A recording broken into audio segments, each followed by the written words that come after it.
Bismillahirrahmanirrahim. Assalamualaikum warahmatullahi wabarakatuh.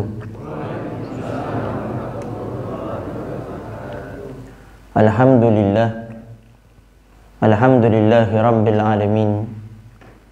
Wassalatu wassalamu ala asyrafil anbiya'i wa mursalin sayyidina wa habibina wa syafi'ina wa qurrati a'yunina wa nuri qulubina Muhammad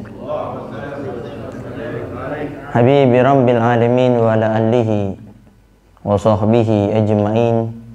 Allahumma salli wa sallim ala sayyidina Muhammad tibbil qulub wa dawaiha wa afiyatil abdani wa shifaiha wa nuril absari wa diyaiha wa qutil arwah wa gidaiha wa ala alihi wa sahbihi wa sallim. Allahumma ja'al sarirati khairan minal niyati wajal ala niyati salihah, amma ba'du. Al-mukarram al-muhtaram yang sama-sama kita muliakan dan kita hormati selalu, para alim, para ulama, para asatidah, penyambung lisan sekaligus penerus perjuangan Nabi kita Muhammad sallallahu alaihi wa alihi wasallam, yang kita doakan selalu mudah-mudahan para ustadz, para kiai, para ulama, para habaib kita diberikan panjang umur oleh Allah dalam keadaan sehat walafiat. Allah subhanahu wa ta'ala berikan kemudahan kepada beliau baik itu urusan dunia maupun urusan akhiratnya. Allah subhanahu wa ta'ala jauhkan beliau-beliau semuanya daripada fitnah yang terjadi di akhir zaman ini, insyaallah. Amin, amin ya rabbal alamin.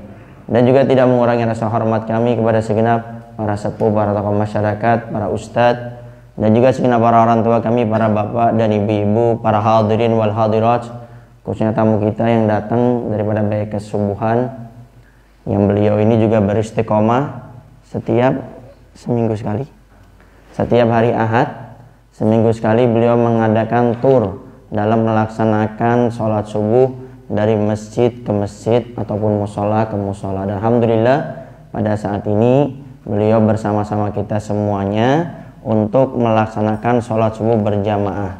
Dan ini juga kepada sahabat-sahabat dari baik kesubuhan, ini juga kita ada program namanya suling subuh keliling setiap hari.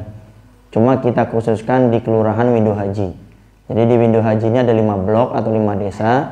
Itu ada dari Karanganyar, Cisampi, Cibumur, Ceketuk, Bubulak. Nah, kita putari musola-musolanya semuanya. Dan kita alhamdulillah sudah 10 kali putaran. Jadi ini program baru, kita setiap 1 kali putaran di Windu Haji selesai, kita ngadakan tur di luar Windu Haji. Nah, sekarang kebetulan di Kedung Arum, ini yang kedua. Jadi ini kita programnya setiap hari sama teman-teman. Nah, didoakan juga biar mudah-mudahan teman-teman yang disuling ini bisa istiqomah, dan yang bekes juga tentunya bisa istiqomah insyaallah. Sedikit kita membahas tentang keutamaan sholat subuh berjamaah. Sholat subuh ini sama-sama kita akui perkara yang paling berat, khususnya kepada Al-Fagir, dan ini bukan alasan. Al-Fagir juga tadi kebetulan ada kegiatan di Majalengka. Tadi datang kalau nggak salah jam 2 kurang 1/4. Makanya langsung tidur, HP itu taruh di samping biar bunyi. Ternyata bunyi HP kalah dengan bunyi ketokan pintu yang keras tadi itu. Jadi akhirnya langsung bangun tadi itu. Ala kulli hal, memang berat. Makanya dikatakan pahala paling besar itu pahala sholat subuh. Karena Nabi kita Muhammad SAW juga pernah menyampaikan kepada istri tercinta beliau, Sayyidah Aisyah radhiyallahu anha, ajroki biqadri nasobiki. Ya Aisyah, Allah akan membalas daripada kebaikan seorang hambanya tergantung kecapaian mereka. Makin capek pahalanya makin besar. Makanya Al-Fagir tekankan kepada diri Al-Fagir pribadi, dan kalau bisa kepada teman-teman semuanya, kalau dalam melakukan suatu ibadah jangan banyak alasan. Karena alasan itu membuka pintu kita untuk makin malas lagi, bukan makin rajin lagi. Ada sebagian orang tuh dengan beralasan dikira selesai, enggak, akan membuka daripada pintu-pintu yang lainnya. Maka Al-Fagir sampaikan sama teman-teman semuanya, kalau saya Al-Fagir dari luar kota pun jam berapa saja, pokoknya kalau jam 4 lewat Al-Fagir belum keluar rumah, ketok pintunya, dan ketoknya seperti rentenir yang lagi utang gitu. Nah, jadi langsung bangun. Walaupun kadang-kadang istri anak bangun semuanya, ya, biar sekalian. Ya.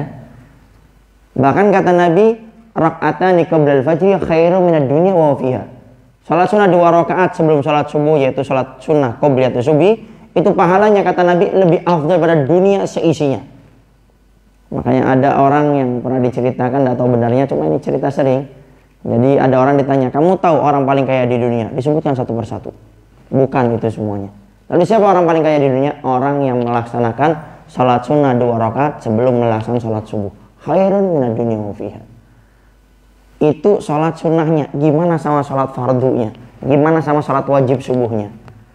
Kaidahnya, yang namanya perkara wajib pasti lebih tinggi pahalanya, keagungannya daripada salat sunnah.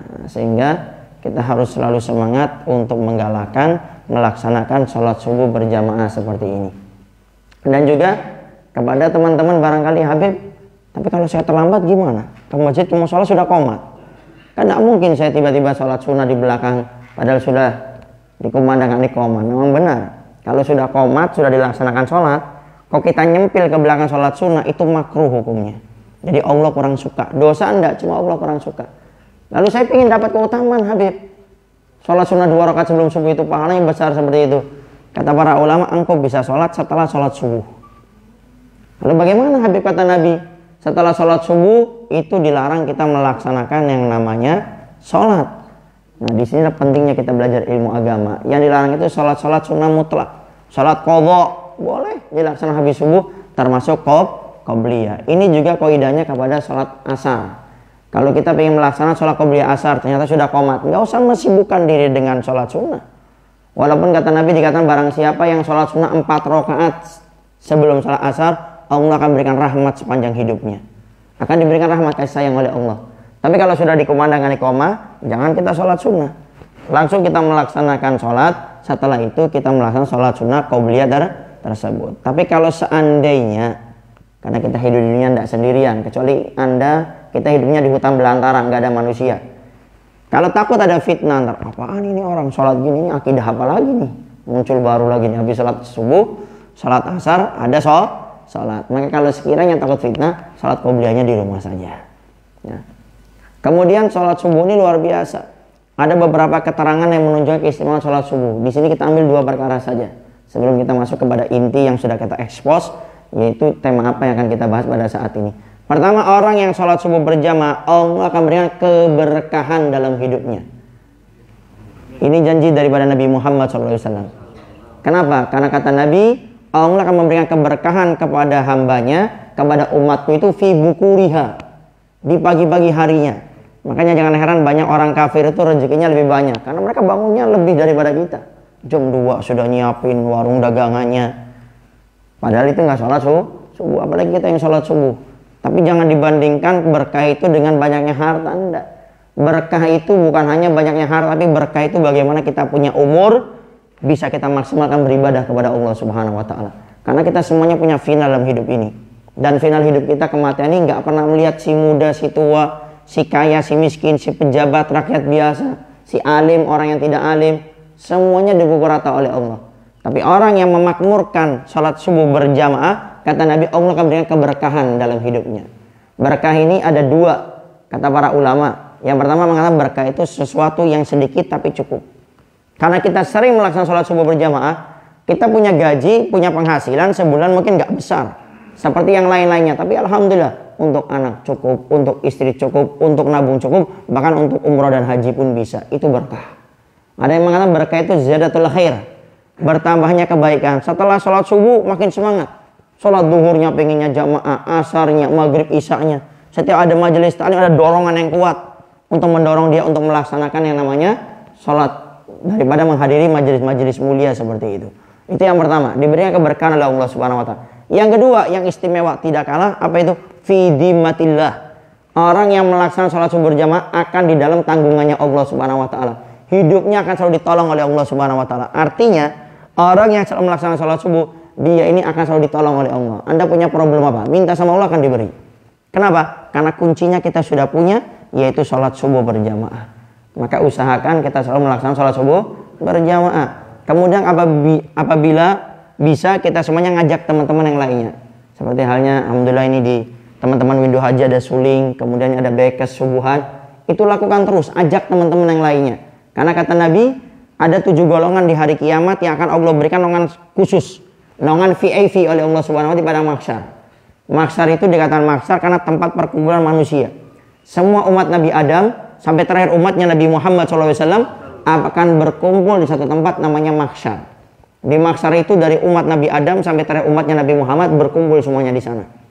Itu bukan cuma berkumpulan, tapi matahari sejengkal di atas kepala kita. Kata para ulama, ini bukan majas, ini bukan satu perumpamaan, tapi ini hakiki. Di mahsyar kita akan mendapati matahari sejengkal di atas kepala kita. Tapi kata Nabi, ada 7 golongan manusia yang akan diberikan naungan VIP oleh Allah, naungan khusus. Gak bakal dia merasa panas, sempit, gak bakal. Siapa di antaranya? Rajulun qalbuhu mu'allakun aw muta'allikun bil masajid. Seorang hamba Allah, laki-laki atau perempuan, yang dia itu hatinya terikat dengan masjid. Dikit-dikit pengennya sholatnya di masjid berjamaah. Ada kegiatan di masjid, majelis taklim, pengen hadir. Kemudian lihat masjid musolanya kotor, dia pengen membersihkannya. Ada kegiatan di masjid musola kurang dana, kebetulan Allah berikan dia dana, dia membantu. Ada kegiatan keagamaan, kemudian dia bersih-bersih. Sebelum acara dia bersihkan, setelah acara dibersihkan. Ini kata Nabi dijamin di padang mahsyar dia nggak bakal kebingungan. Dia nggak bakal ketakutan. Kenapa? Diberi naungan khusus oleh Allah Subhanahu wa taala. Ini naungan khusus. Bahkan kata Allah dalam Al-Quran, di hari tersebut orang tua nggak mau ketemu sama anaknya. Anak nggak mau ketemu sama orang tuanya. Suami nggak mau ketemu sama istrinya. Kenapa? Karena hari tersebut likulli imri'in minhum yawma idzin sa'nu yughni. Karena di hari itu orang saling tuntut menuntut. Tapi orang yang selalu terikat hatinya dengan masjid, diawali paling tidak dengan sholat subuh berjamaah seperti ini, di hari kiamat dia dapat naungan khusus dari Allah Subhanahu wa taala. Dan mudah-mudahan itu adalah kita semua yang hadir pada kesempatan kali ini insyaallah. Para hadirin wa hadirat yang dimuliakan oleh Allah Subhanahu wa taala. Kenapa Allah Subhanahu wa taala menciptakan kita mata? Nikmat-nikmat Allah Subhanahu wa taala banyak, bukan hanya mata. Tapi diantaranya pada subuh kali ini kita bahas sedikit masalah mata. Allah menciptakan mata bukan untuk melihat yang haram. Allah menciptakan kita mata ini bukan untuk melihat sesuatu yang dimurkai oleh Allah. Allah ciptakan kita mata ini untuk melihat sesuatu yang Allah inginkan mata ini untuk melihatnya. Melihat sesuatu yang diridhai oleh Allah Subhanahu wa taala. Melihat Al-Quran. Melihat daripada keagungan Allah Subhanahu wa taala yang diciptakan di muka bumi. Di antaranya melihat daripada wajahnya para ulama. Lalu bagaimana Ustadz Habib? Sedikit saya bahas ini. Kan gak boleh laki-laki perempuan melihat yang bukan mahramnya. Lalu bagaimana kalau seorang perempuan melihat laki-laki, laki-lakinya itu ustadz, kiai, ulama. Apakah itu termasuk dosa? Para ulama menjelaskan yang dimasukkan dosa itu kalau melihat dengan mata syahwat. Tapi kalau melihat para ustadz, kiai, ulama dengan pengagungan kepada Allah, melihat beliau sebagai pewaris ilmunya Nabi Muhammad SAW, maka itu dianjurkan. Bahkan dalam kitab Adab Sulukil Murid, Al-Habib Abdullah bin Ali bin Muhammad Al-Haddad mengatakan bahwasanya di antara 6 perkara, kata beliau, 6 cara untuk mendapatkan ba'ith. Jadi dalam syariat Nabi Muhammad SAW ada namanya ba'ith. Ba'ith itu dorongan untuk berbuat kebaikan. Setelah kita berniat, contoh, saya pokoknya niat pengen setiap sholat 5 waktu berjamaah. Ini niat. Nah setelah niat itu ada dorongan yang menguatkan kita untuk melakukannya. Itu namanya ba'ith, dorongan berbuat kebaikan. Di antara ba'ith itu akan didapatkan dengan apa? Dengan melihat wajahnya para ulama, melihat wajahnya orang-orang soleh, maka akan mendapatkan ba'ith tersebut. Nah sehingga tatkala kita melihat para ulama dengan pandangan cinta karena Allah, dengan pandangan cinta kepada Nabi Muhammad SAW, malah itu dianjurkan. Tapi hati-hati, jangan sampai kita melihat yang haram, jangan kita melihat yang dilarang oleh Allah Subhanahu wa taala. Kenapa? Karena mata ini kelak di hari kiamat akan menuntut. Ya Allah, aku diciptakan olehmu dengan orang ini bukan untuk melihat yang halal, bukan melihat sesuatu yang kau ridhoi, tapi melihat yang haram. Ini semuanya akan menuntut. Al-yawma nakhtimu ala afwahihim wa tukallimuna aydihim wa tashhadu arjuluhum bima kanu yaksibun, kata Allah.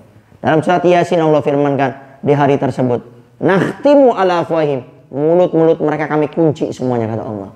Sekarang kita bisa membela diri kita, kesalahan kita dengan lidah kita masing-masing. Di hari tersebut kata Allah, jangan harap, kami kunci semua mulut mereka. Wa tukallimuna aydihim, tangan mereka akan berbicara.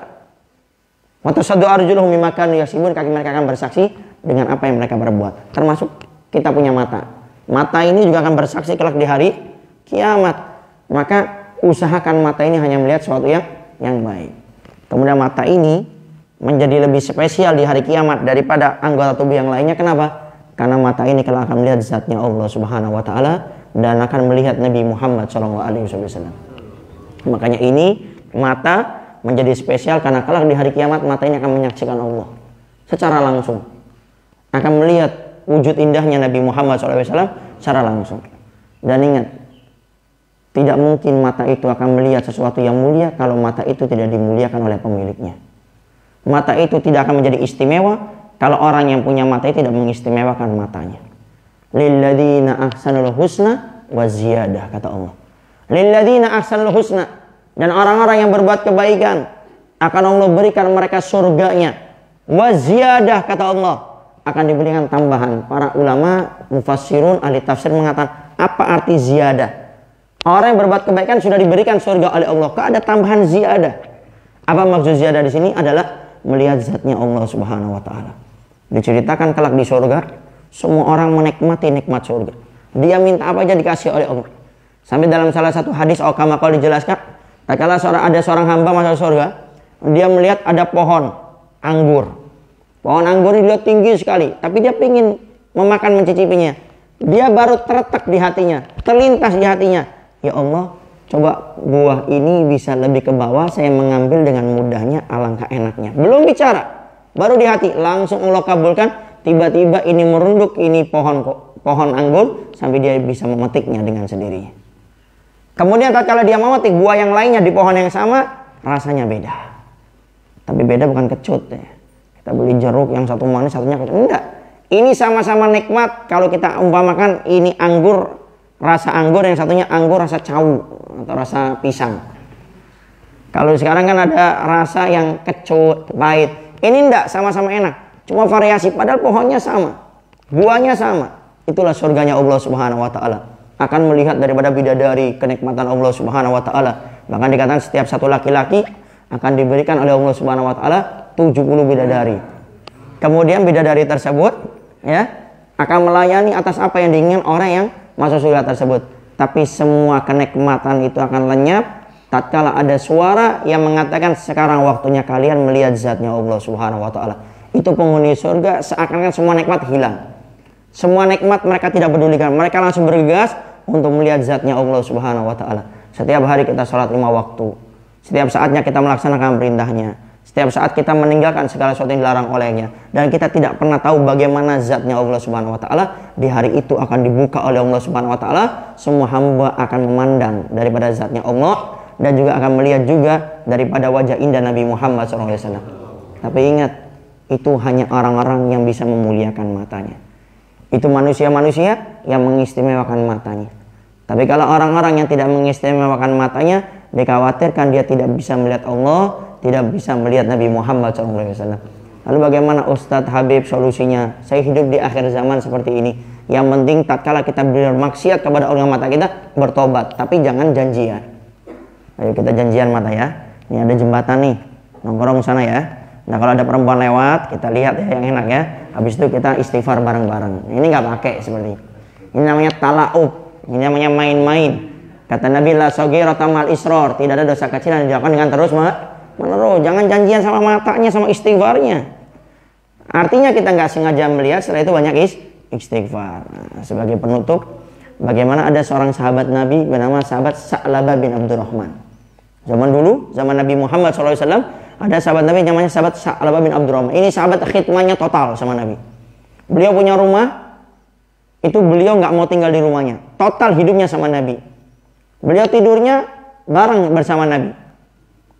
Tidurnya itu di masjid. Kenapa? Karena tatkala Nabi butuh apa-apa, beliau pengen langsung merespon. Dan beliau dikenal sahabat Sa'labah ini, kalau disuruh Nabi ini paling cekatan, nggak lemot, nggak lelet, nggak banyak alasan kayak gitu. Cepet kalau dimintain tolong sama Nabi, cepet. Tapi suatu saat Nabi minta tolong sahabat Sa'labah ini untuk membelikan sesuatu, tapi jaraknya agak jauh. Akhirnya sahabat Sa'labah ini melewati jalan-jalan yang ada di kota Madinah. Tidak sengaja sahabat Sa'labah ini, di samping ini ada rumah. Rumahnya ini zaman dulu belum ada pintu, adanya cuma seperti tirai. Tapi tirai ini, sutro ini tembus pandang, karena termasuk orang miskin dalamnya. Ini sahabat Sa'labah tidak sengaja melihat perempuan auratnya yang ada di balik tirai tersebut. Setelah kejadian tersebut, sahabat Sa'labah tidak pernah kelihatan sama Nabi Muhammad SAW. Nggak pernah kelihatan sampai Nabi setelah 40 hari, Nabi tanya sahabat Sa'labah ini di mana. Lalu sahabat Nabi menjawab, wahai Rasulullah, tidak ada di antara kami yang melihat Sa'labah. Diingat-ingat, jangan-jangan setelah kemarin saya memerintah sahabat Sa'labah. Iya ya Rasulullah, setelah engkau perintah pada saat itu sampai sekarang 40 hari, Sa'labah tidak pernah kami lihat. Akhirnya Nabi Muhammad SAW mengutus sahabat Umar dan sahabat Salman Al-Farisi untuk mencari sahabat Sa'labah. Dicari, nggak ketemu-temu. Seakan-akan sahabat Sa'labah ini bersembunyi, nggak pengen ketemu sama manusia. Sampai di pertengahan jalan antara perbatasan Mekah dan Madinah, di batas dengan dua gunung itu, bertemu Ar-Ra'i, si penggembala kambing. Lalu ditanya, wahai penggembala kambing, kamu melihat teman saya yang ciri-cirinya seperti ini, seperti ini, seperti ini? Namanya Sa'labah bin Abdurrahman. Lalu penggembala kambing ini mengatakan, aku tidak melihat orang tersebut. Dan saya tidak kenal dengan dia. Tapi setiap menjelang maghrib, di akhir-akhir sore, itu di atas sana ada seorang laki-laki yang turun, kemudian meminta kepada saya, kambing saya ini untuk diperah susunya, kemudian dia minum. Setiap sore menjelang maghrib. Lalu sebentar lagi dia akan turun. Iya, coba sebentar lagi, kamu coba sembunyi. Kata penggembala kambing, akhirnya sembunyi. Sahabat Umar dengan sahabat Salman Al-Farisi. Setelah waktu yang ditentukan turun. Dan sahabat Umar, sahabat Salman begitu kagetnya, itulah sahabat Sa'labah. Tapi badannya yang tadinya besar, gemuk, kekar, sekarang sudah menjadi kurus. Lalu tatkala meminta izin, diizinkan sedang memerah, lalu dipanggil oleh sahabat Umar, sahabat Salman, wahai Sa'labah. Lalu sahabat Sa'labah melihat, kaget, itu sahabat Umar, sahabat Salman, lari, kabur. Tapi karena sahabat Umar, sahabat Salman lebih dekat, akhirnya ditangkap, kemudian ditanya, wahai Sa'labah, kenapa kamu tidak pernah ada di antara kami? Lalu sahabat Salman mengatakan, demi Allah, wahai sahabat Umar, sahabat Salman, mata ini sudah melihat yang haram, maka tidak pantas mata ini untuk memandang wajah indah Nabi Muhammad SAW. Lalu setelah itu, sahabat Umar, sahabat Salman mengatakan, demi Allah, ini perintah Nabi memerintahkan kami berdua untuk mengantarmu ke Rasulullah. Kata sahabat Salman, baik, aku akan ikut karena ini perintah Nabi Muhammad. Akhirnya ikut. Sampai melihat wajahnya Nabi Muhammad, sahabat Sa'labah ini nggak kuat, langsung pingsan seketika itu juga. Tatkala bangun dari pingsannya, sahabat Sa'labah kaget. Kenapa? Karena beliau sudah berada di pangkuannya Nabi Muhammad SAW. Kemudian sahabat Sa'labah mengatakan, ya Rasulullah, nggak pantas si pendosa ini berada di pangkuanmu. Lalu sahabat Sa'labah memaksakan diri untuk turun pingsan yang kedua kalinya. Tatkala bangun dari pingsan yang kedua kalinya, lalu sahabat Sa'labah langsung ditanya, wahai Sa'labah, ada apa? Kenapa engkau harus menghilang di antara kami sampai 40 hari 40 malam? Ada apa wahai Sa'labah?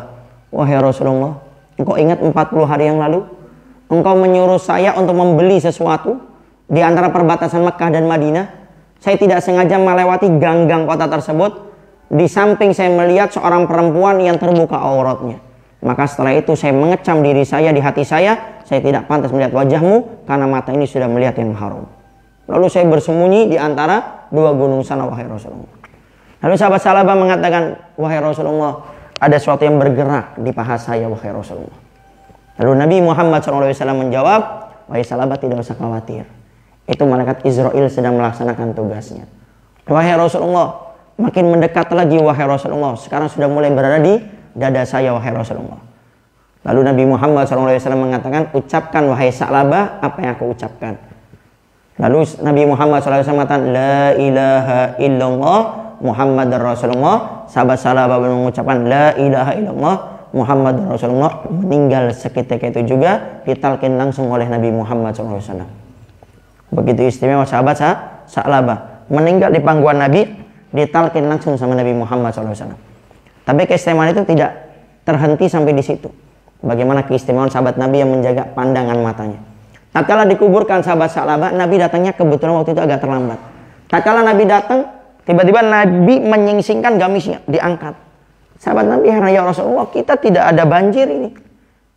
Kenapa engkau melakukan seperti tidak seperti biasanya? Kata Nabi Muhammad SAW, demi Allah, aku menyaksikan ribuan malaikat-malaikat Allah sedang mengawal jasadnya Sa'labah, rohnya ini akan dibawa menghadap Allah Subhanahu Wa Taala sambil diiringi dengan ribuan malaikat-malaikat tersebut. Dari cerita ini kita bisa mengambil pelajaran bagaimana seseorang sahabat Nabi yang bernama Sa'labah bin Abdurrahman menjaga pandangan matanya sampai dimuliakan oleh Allah Subhanahu wa taala, meninggal di pangkuan Nabi, ditalkin Nabi, dikawal diiringi oleh ribuan malaikat-malaikat Nabi sampai ruhnya dikawal oleh ribuan malaikat-malaikat tersebut. Para hadirin wal hadirat yang dimuliakan oleh Allah Subhanahu wa taala, mungkin itu saja yang bisa Al-Bagir sampaikan. Intinya tema kita pada saat ini, ayo sama-sama kita muliakan pandangan kita, melihat sesuatu yang halal, yang diridhai oleh Allah. Kita berusaha menjaga. Kalau seandainya kita tidak sengaja melihat yang haram, kita beristighfar kepada Allah Subhanahu wa taala, alingkah pandangan ini dari yang haram menuju yang halal. Kenapa? Karena mata ini menjadi istimewa, menjadi spesial, karena kelak di hari kiamat mata ini akan memandang zatnya Allah Subhanahu wa taala dan akan memandang wajah indahnya Nabi Muhammad sallallahu alaihi wasallam. Dan tidak mungkin seorang akan memandang Allah, memandang Rasulullah kalau mereka yang memiliki mata tidak memuliakan matanya dengan melihat yang halal, melihat sesuatu yang diridhai oleh Allah Subhanahu wa taala. Itu saja yang bisa Al-Bagir sampaikan. Mudah-mudahan Allah Subhanahu wa taala memberikan keberkahan dalam hidup kita, memakmurkan sisa umur kita untuk beribadah kepada Allah Subhanahu wa taala. Kita dijadikan orang-orang istiqomah dalam melaksanakan perintahnya dan meninggal larangannya, dan mudah-mudahan Allah Subhanahu wa taala selalu memberikan kita pertemanan yang baik, perkumpulan-perkumpulan yang baik, sehingga kelak kita di surga bersama orang-orang yang baik dan akan berkumpul dengan Nabi Muhammad di surganya Allah Subhanahu wa taala. Rabbana atina fid dunya hasanah wa fil akhirati hasanah wa qina adzabannar. Wa sallallahu ala sayidina Muhammadin wa alihi wasallam. Walhamdulillahi rabbil alamin. Itu saja yang bisa Al-Bagir sampaikan. Kurang lebihnya Al-Bagir minta maaf dan mohon doanya selalu. Akhirul kalam. Assalamualaikum warahmatullahi wabarakatuh. Seperti